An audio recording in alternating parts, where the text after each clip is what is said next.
아들을 이 땅에 이 낮고 낮은 천한 자리에 보내셔서 우리로 하여금 하나님께로 다시 돌아가는 새 생명의 길을 여신 우리 아버지 하나님, 우리가 지난 밤도 하나님의 변함없이 베풀어 주시는 그 은혜 가운데 지내게 하시고 또 새 날을 한 날을 주시어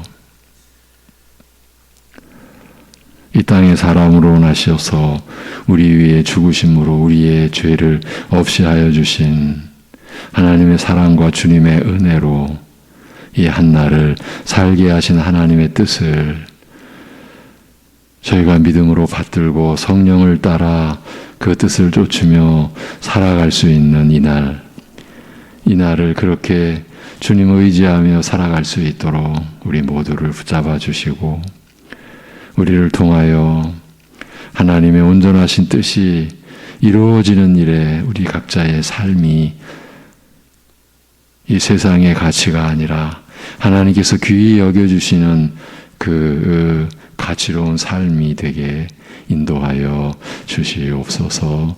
예수님의 이름으로 기도하옵나이다. 아멘. 로마서 3장 21절 22절입니다. 로마서 3장 21절 22절.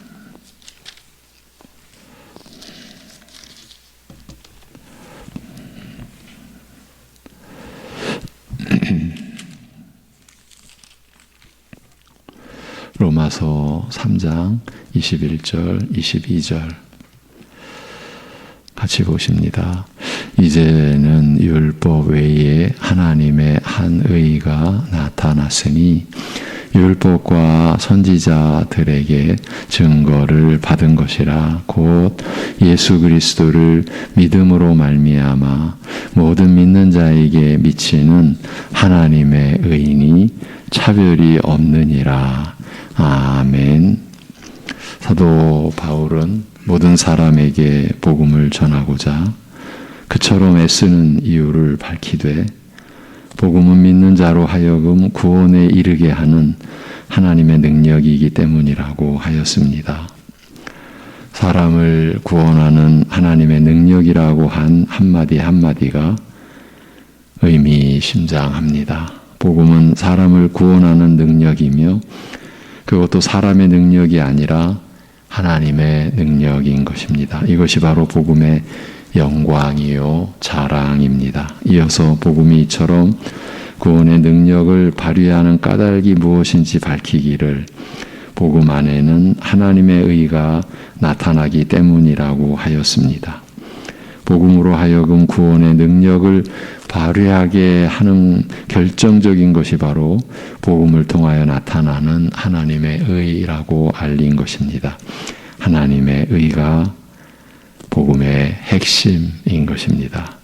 그런 다음 이런 하나님의 의가 나타나게 된 이유와 배경이 무엇인지 다음과 같이 밝힙니다. 사람이 하나님의 진노 아래서 살아가게 된 불행은 바로 죄 때문이며 더욱이 죄가 사람 속 깊이 뿌리를 내리고 사람 전체에 광범위하게 퍼져 있어 사람은 안과 밖 어느 한 곳도 죄로 오염되지 않은 곳이 없을 뿐더러 하나님 앞에서 선을 행할 능력을 잃어버렸으며 이런 심각한 죄가 온 인류에게 퍼져 있어 모두 다 죄인이요 단 한 사람도 예외가 없음을 자세히 설명하고 있습니다. 아무도 죄에서 자유로운 자가 없으므로 마지막 심판 때에 하나님의 법으로 판단할 경우 마음으로나 행실로나 모두 다 정죄를 받아 망할 수밖에 없다고 말합니다. 사람은 하나님 앞에서 타락하고 부패하여 돌이킬 수도 손을 댈 수도 없는 절망적인 처지인지라 사람 자신에게서는 어떤 길이나 희망도 찾을 수 없으며 만일 그가 살고자 할진대 자신에게서 눈을 돌려 다른 곳을 다른 분을 바라볼 수밖에 없음을 알리고 있는 것입니다. 이것이 바로 하나님의 의가 나타나게 된 이유와 배경입니다.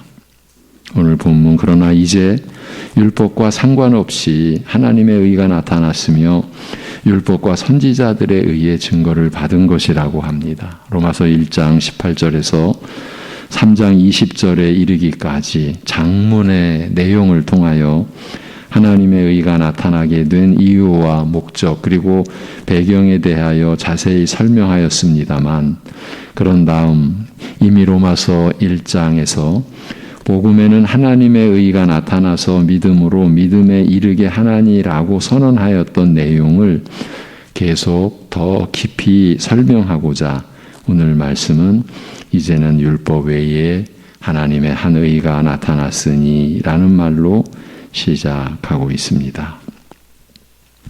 하나님의 의가 나타나되 율법과 상관없이 나타난 사실을 제일 먼저 밝히고 있습니다. 우리말로는 율법 외에라고 번역하였으나 쓰여진 말의 기본 뜻이 불리하다 인 만큼 율법과는 상관없이 또는 율법과는 별도로 율법과는 무관하게 독립적으로 라는 뜻이 더 정확할 것입니다. 율법은 하나님께서 사람이 행한 대로 판단하여 보응하시는 일에 있어서 그 판단의 기준과 척도가 됩니다. 율법은 사람이 하나님 앞에서 지켜야 할 마땅한 도리를 뜻하는 만큼 마지막 날 하나님께서 각 사람의 행위를 판단하여 보응하실 때 이방인이든지 유대인이든지 바로 이 하나님의 법에 따라 판단을 받을 것입니다. 개인이 속한 국가나 사회의 법 또는 개인의 가치관이 아니라 하나님께서 정하신 법에 따라서 판단받는 것입니다. 그런데 문제는 하나님께서 율법에 따라 사람의 행위를 판단하실 경우 아무도 정죄와 심판을 면할 수 없다는 데 있습니다. 하나님께서 사람을 지으실 때 그의 형상을 따라 선하게 지으신 결과 사람은 선한 성품을 지니게 되었으며 또한 이와 같이 마음에 성품의 형태로 새겨주신 법을 따라 살아야 했으나 사람은 이를 거부하고 범죄하였으며 이와 더불어 그 성품이 부패하여 변질된 탓에 더러운 욕망을 따라 살아가게 되었습니다. 대대로 이렇게 살아온 이방인이야 율법의 정죄와 심판을 받는 것이 당연하다 하겠으나 인류 중에서 구별하여 언약을 맺으시고 자기 백성으로 삼으신 유대인이라 할지라도 만일 육적 할례에만 머물 경우 이방인과 다를 바가 없었습니다. 육체의 할례가 가리키는 진정한 할례, 곧 육체의 할례가 지닌 연약함과 한계를 넘어서는 마음의 할례를 받지 못할 경우 저희도 이방인과 다를 바가 없었습니다. 율법을 책의 글자로 기록하여 주신다고 해서 단단한 돌판에 새겨 영구히 남겨주신다고 해서 지킬 수 있었던 것은 아니었습니다. 글자로 새기고 기록한 율법을 매일 읽고 듣는다고 해서 율법을 지킬 수 있는 것이 아니었습니다. 성령께서 마음에 행하시는 진정한 할례를 받지 못할 경우 저희도 하나님의 법, 곧 언약 백성으로서 마땅히 지켜야 할 율법을 지키는데 전혀 무력하고 무능하여 실패할 수밖에 없다는 사실이 그리하여 이방인과 다름없이 심판을 받아 망할 수밖에 없다는 사실이 바로 이스라엘 역사 자체에 의해 증명되었기 때문입니다. 방금 말씀드린 대로 만일 육적 할례에만 머물 경우 유대인이라 할지라도 이방인과 다를 바가 없었다고 하는 이 점은 우리의 신앙의 너무나 절대적인 척도, 신앙, 참신앙이냐 거짓 신앙이냐 그것을 구별케 해주는 절대적인 기준이요 척도가 됩니다. 지금도 마찬가지입니다. 오늘날 내가 하나님 백성이라고 하는 표시가 외적으로 나타난다라고 그냥 누구나 보이게 그렇게 나타난다라고 말하는 것은 구약의 유대인들이 육체의 할례를 가지고 자신들은 하나님 나라 백성, 하나님의 백성들이라 그렇게 육적 할례만 가지고 확신했던 것과 다를 바가 없습니다. 그런데 오늘날 교회 안에 그러한 일들이 일어나고 있지 않습니까? 일어나 왔었지 않습니까? 이것이 구원받은 표다. 성령 세례받은 표다.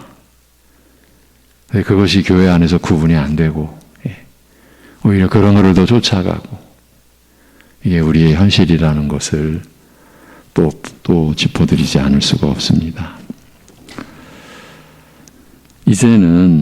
그런데 이제는 율법과 상관없이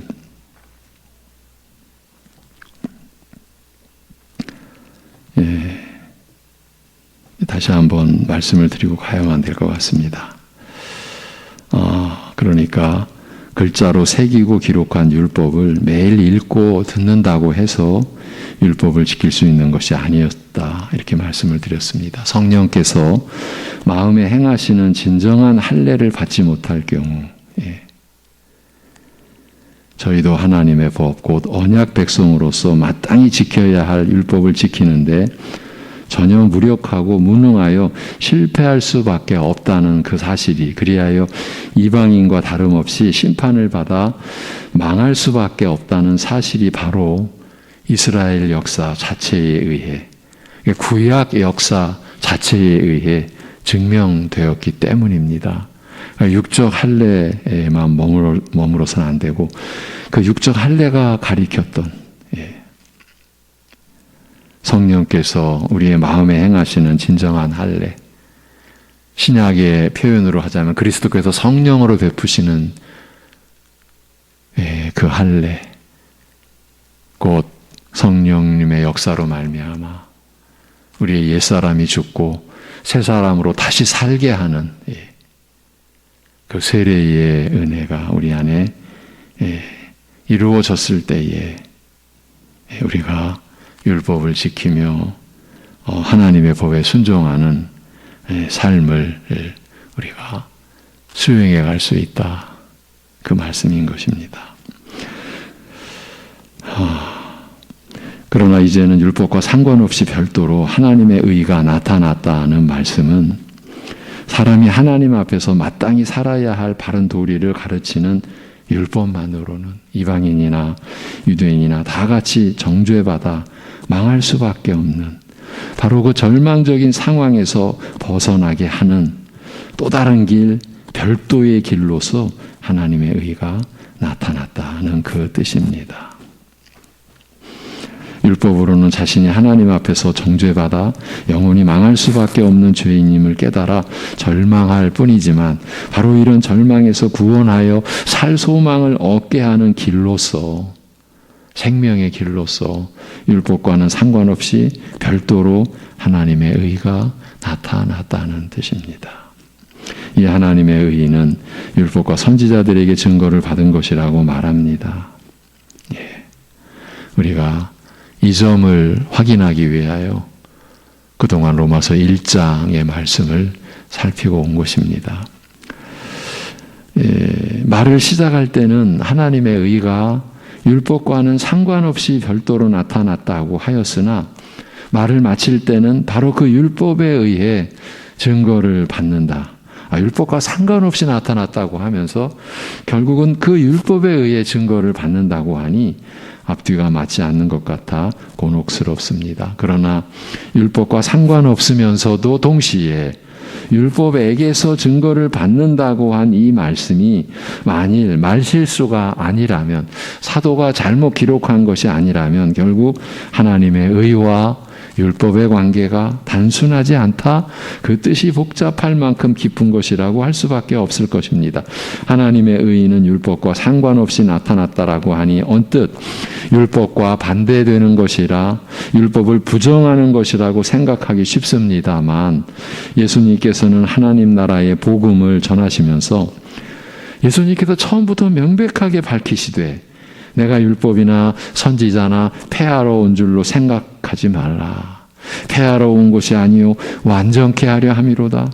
진실로 너희에게 이르노니 천지가 없어지기 전에는 율법의 1.1획이라도 반드시 없어지지 아니하고 다 이루리라고 하셨습니다. 결코 율법을 폐하거나 부정하는 것이 아니라 오히려 1.1회까지 다 이루어 충만케 완전케 하실 것이라고 하셨습니다.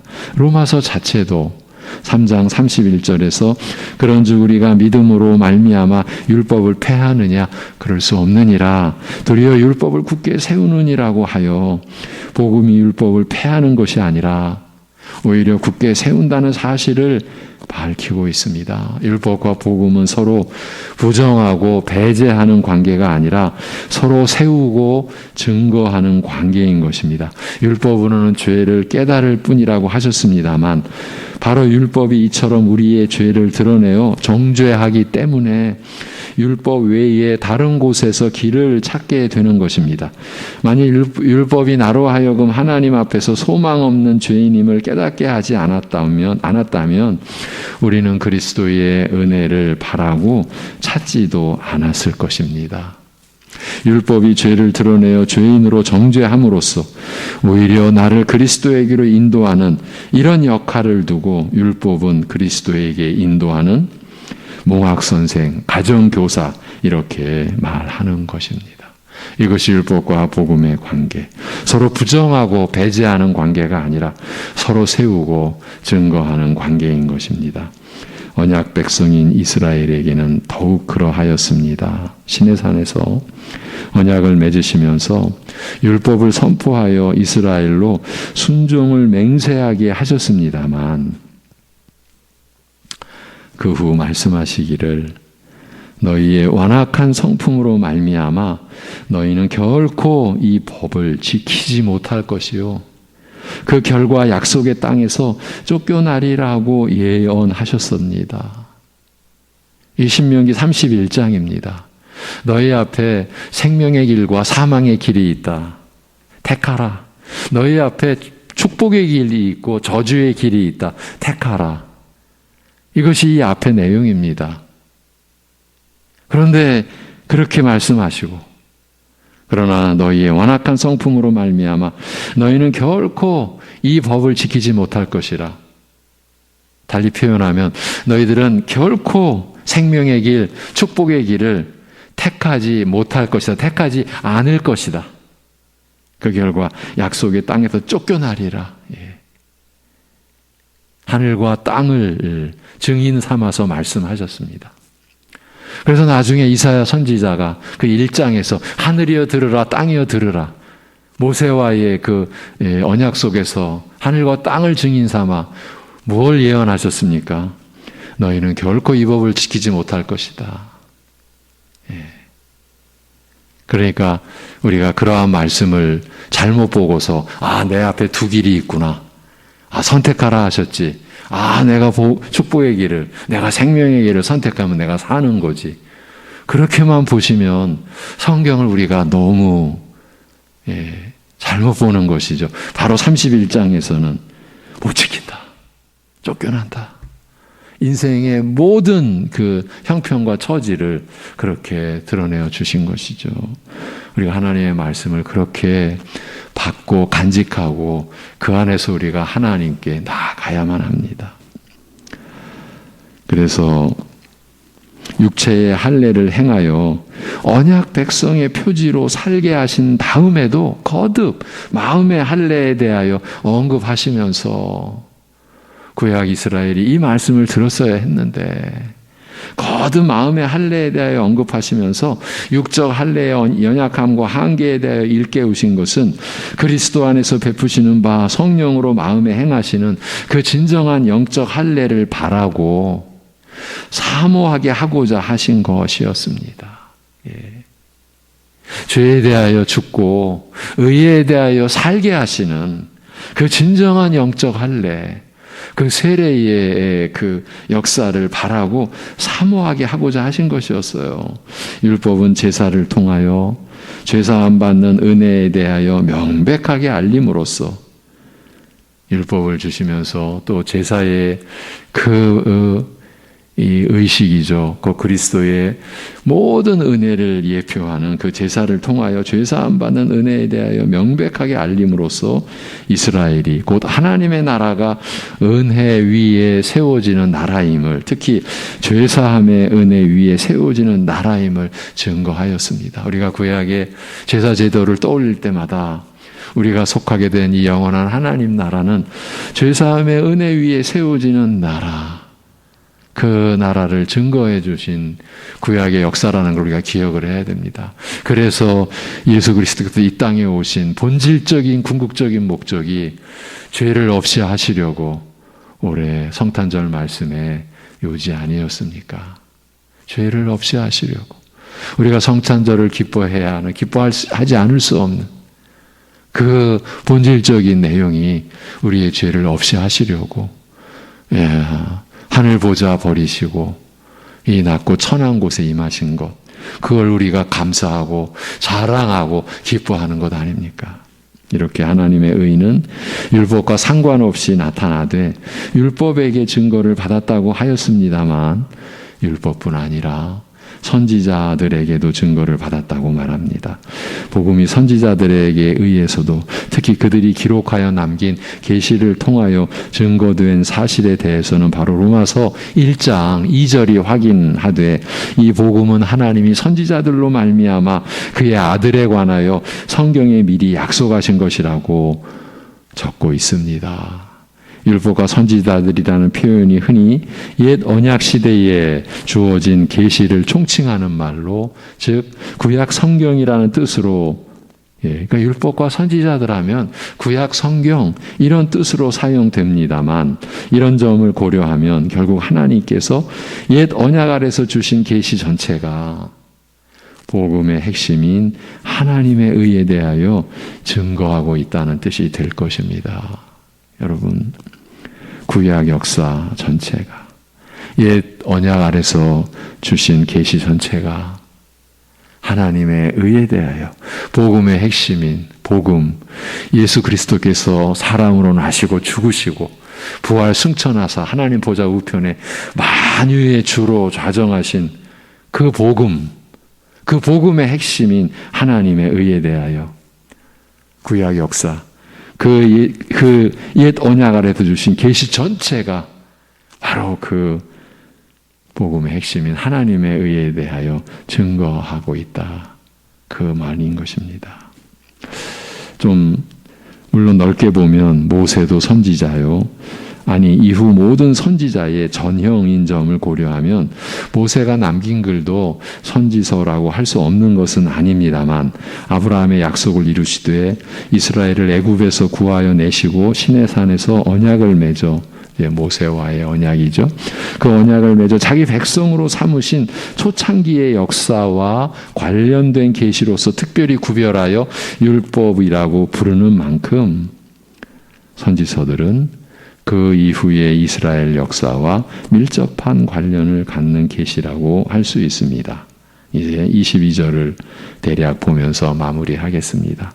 예수 그리스도를 믿음으로 말미암아 모든 믿는 자들에게 미치는 하나님의 의요 차별이 없느니라고 말씀합니다. 앞에서는 하나님의 의가 율법과 상관없이 나타났으나 동시에 율법과 선지자들에 의해 증거를 받았다고 하였습니다만, 여기에서는 이렇게 나타난 하나님의 의가 믿음을 통하여 모든 믿는 자들에게 차별 없이 그 능력을 미친다는 사실을 알리고 있습니다. 이것이 바로 은혜의 역사가 아니고 무엇이겠습니까? 율법과 상관없이 나타난 하나님의 의는 믿음과 뗄 수 없는 관계가 있음을, 즉 믿음을 통하여 그 능력을 나타낸다. 달리 말하면 오직 믿음으로 그 은혜를 얻어 누린다는 뜻입니다만, 이것이야말로 율법과 상관없이라고 한 앞절의 그 말의 뜻을 가장 깊이 그리고 확실하게 드러내어 준다고 할 수 있습니다. 그야말로 율법과 상관없이 율법을 지키려는 그 모든 행위와 그 모든 것과 상관없이 그런 뜻 아니겠습니까?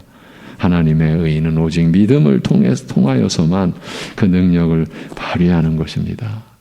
우리의 신앙의 시작부터 과정과 끝까지 절대 우리가 놓쳐서는, 아니 또 혼돈해서는 안 돼. 하나님의 의는 오직 이 하나님의 의가 우리를 구원하는 능력 아닙니까?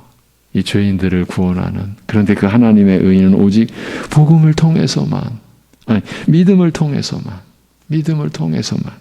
그 능력을 발휘하는 것입니다. 행함으로가 아니라 믿음으로 의롭다함을 받는다고 흔히 말합니다만, 그 뜻을 좀 더 분명하게 말하면 내가 무엇을 행함으로써가 아니라 나 아닌 다른 분을 의지하는 믿음으로 의롭다함을 받는 것이라고 할 수 있습니다. 내가 율법을 행함으로써 의로움에 이르는 것이 아니라 하나님의 의가 그 안에서 나타난 그리스도를 믿음으로써, 하나님의 의가 그 안에서 나타난 그리스도를 믿음으로써 의롭다함을 얻는 것입니다. 이것이 우리에게 참으로 영원한 기쁨이고 감사고 자랑의 내용인 것입니다. 우리의 연약한 인생을 통해서 나타나는 그러면 생명의 빛이 바로 이것입니다. 내가 율법을 행함으로써, 지금 다른 걸 행하는 게 아니라 율법을 행함으로써 의로움에 이르는 것이 아니라, 그러니까 율법을 제쳐두고 우리가 이 땅에 그 무언가를 행해가지고 내 하나님 앞에 좀 쓸만했죠, 살만하게 살았죠, 할 수 있는 여지가 없는 거죠. 율법을 행함으로써도 의로움에 이를 수가 있는 것이 아닌데, 여러분, 바울 사도는 내가 율법에 의로우는 흠이 없는 자라고까지, 어떻게 그렇게 말할 수 있습니까? 근데 그렇게 말할 수 있을 만큼 그는 철저하게 바리새인들의 그 규례 안에서, 유대인들의 그 율법에 스스로 자신들이 세웠던 그 유대교 안에서의 체계 안에서 그런 거의 완벽한 율법주의자, 율법을 행한 자, 그래서 율법의 의로는 흠이 없는 자라고까지 말했지만, 그러나 그는 모든 것들을 쓰레기로, 배설물로 여기지 아니하면 안 됐습니다. 왜냐하면 하나님의 의가 그 안에서 나타난 그리스도를 믿음으로써 의롭다함을 얻는 이 진리와 은혜에 그가 이르렀기 때문이죠. 오늘도 마찬가지입니다. 절대 여기서 우리가 흔들려서는 안 됩니다. 그렇기 때문에 우리의 모든 행위가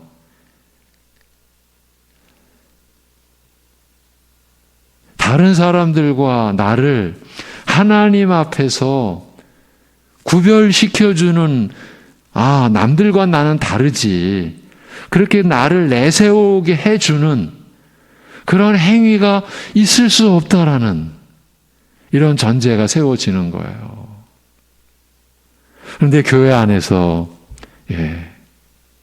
여전하잖아요.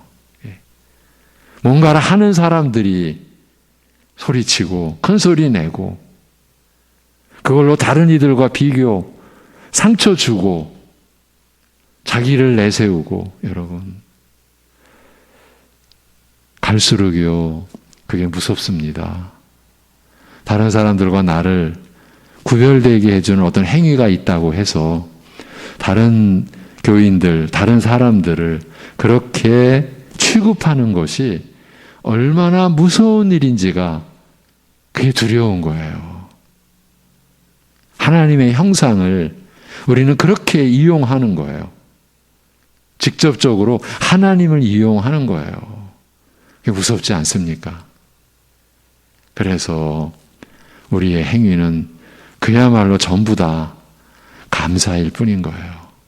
그래서 진정 우리가 선하게, 의롭게, 거룩하게 그렇게 우리의 성품에서의 근본적인 변화가 삶의 열매를 맺게 될 때에 진정 하나님의 은혜로 의롭고 거룩하게 세워져가는 성품과 행위의 삶을 살아가는 신자는 진정 그리스도의 성품을 담는 그 온유와 겸손함을 스스로도 맛보고, 그리고 그 겸손의 향기, 은혜의 향기를 나타내게 되어 있는 것이고요. 그래서 어떤 처지에서도 자기 아닌 다른 사람을 내려보거나 무시하거나 할 수가 없는 거죠. 그게 두려운 거예요. 왜? 그게 곧 하나님을 무시하는 것이니까. 그런 진리 안에서의 이 은혜의 이치가 오직 성령께서 우리에게 밝혀주셔야만이. 여러분, 그렇지 않으면은요, 우리가 살아가는 이제 단 하나의 주어진 율례, 그 율례가 모든 하나님 앞에서의 사람의 바른 도리를 압축해주고 집약해주고 모아주게 해주죠. 서로 섬겨라, 서로 사랑하라. 그런 성령의 깨닫게 하시는 의식이 없이는요, 우리는 그렇게 못 살아가는 것 아니겠습니까? 하나님의 의가 그 안에서 나타난 그리스도를 믿음으로써 의롭다함을 얻는 은혜로 우리가 지금 살고 있어요. 우리가 그 어떤 행위로서 의로움에 이르렀기 때문에가 아니에요. 믿음의 의를 우리가 받았지만 그래도 내가 이룬 의가 있지. 그게 바로 이스라엘이 멸망한 원인이에요. 그 점을 우리가 결코 놓치거나 혼돈해서는 안 됩니다. 또한 누구든지 믿기만 하면 이 은혜를 얻어 누리기 때문에 차별이 없다고 말합니다. 우리가 방금 나눈 내용을 다 지금 담고 있는 내용이에요. 이 하나님의 의의 역사 안에서는 차별이 없어요. 우리가 신자다, 교회의 지체다라고 하면 다 하나님의 의를 입은 자, 하나님의 의가 우리에게 이제 미치게 된 자예요. 그 하나님의 의가 나타난, 그 안에서 나타난 그리스도를 믿음으로써 다 의롭다 함을 받은 그러한 지체들이에요. 차별이 없는 거예요. 행위나 혈통이나 그 어떤 것과도 상관이 없으며 차별이 없다라는 것을 설명해 드리는 거예요. 행위나 혈통이나 그 어떤 것과도 상관이 없으며 죄가 크냐 작으냐 많으냐 적으냐 어떤 죄냐와도 상관이 없는 것이에요. 그것이 차별이 없다라는 뜻이에요. 근데 우리는 차별하잖아요. 그래도 내가 당신보다는 죄가 작지. 이게 지금 교회 밖의 얘기가 아니라 우리 안에, 교회 안에서의 우리의 의식이라는 것을 우리가 부정할 수 있겠습니까?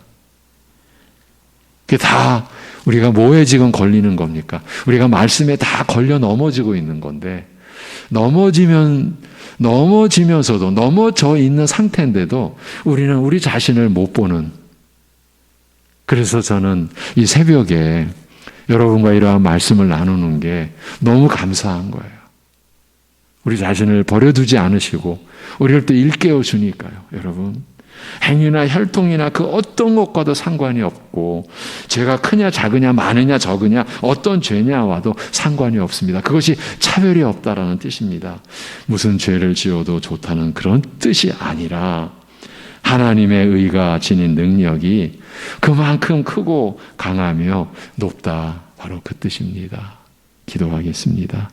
하나님 아버지, 이러한 하나님의 은혜로 우리가 구원받아 하나님의 사람, 하나님의 자녀로 살게 된 이 은혜를 오늘도 우리가 감사하고, 이 은혜가 바로 우리의 것, 나의 것됨, 그 은혜 안에서 우리가 기뻐하고, 그래서 우리가 삶으로 인해, 육신으로 인해 이 세상 안에서의 우리의 여러 가지 상황으로 인하여 겪는 온갖 시험과 환난과 고통과 아픔까지도, 그러나 주님 안에 있는 것임을, 주님이 우리를 그 선하심과 인자하심으로 우리를 다스리고 계심을, 우리 아버지 하나님 되심을 오늘도 고백하고, 그래서 성령께서 우리를 인도하시는 그 은혜를 따라 믿음으로 오늘도 살아갈 수 있게 하여